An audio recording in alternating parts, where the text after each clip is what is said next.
বন্ধু টেনশন করিস না, একটা ব্যবস্থা না একটা ব্যবস্থা হইবই।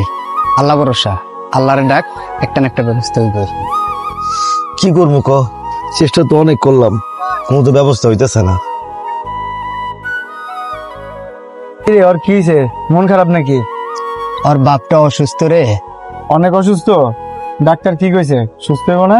সুস্থ রে হইব রে, কিন্তু টাকার দরকার, চিকিৎসা করতে অনেক টাকা লাগে। টাকা পয়সা যা ছিল সবই তো খরচ করে লাইছি, এখন তো আর টাকা নাই। প্রতি এতগুলা টাকা ম্যানেজ করি বুঝতেছি না রে।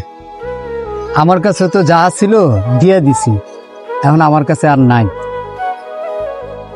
এটাই তো বড় সমস্যা রে। আমার বাপটা অসুস্থ আছিল, বেশি অসুস্থ আছিল না, হঠাৎ করে স্ট্রোক করার পরে আমার অনেক টাকার দরকার আছিল। চিকিৎসা করাইতে পারি না, টাকার লেগে অনেক অনেক জায়গায় দৌড়াইছি, অনেক ব্যবস্থা করার চেষ্টা করছি, কিন্তু অবশেষে আমার পাশে কেউই আসিল না।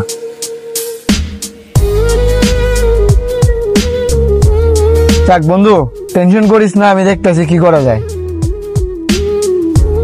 ঠিক আছে, ইনশাল্লাহ ব্যবস্থা হইব একটা।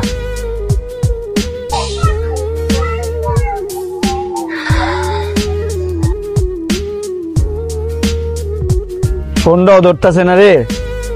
এই বিপদের সময় কেউ পাশে থাকে না, টেনশন করিস না। ঠিক আছে, আমি একটা ব্যবস্থা করতেছি।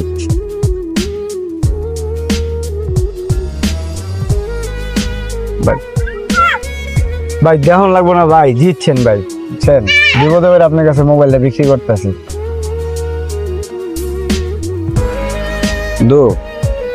এলো টাকাটা দিয়া তুই আঙ্কেলের ভালো একটা ডাক্তার দেখাবি, ফল টল কিনা খাবি। তো তোর কাছে টাকা নাই, তুই টাকা পালি কই?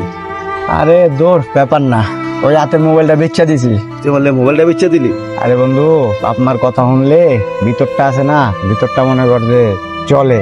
আমি হারাইছি, আমার বাপ হারাইছে, আমি বুঝি বাপ মার নাকি বেদনা। ঠিক আছে বন্ধু, তোমার অনেক বড় একটা উপকার করলি। আরে বন্ধু, উপকারের কিছু নাই, তুই আমার বন্ধু না, এটা তো আমার দায়িত্ব।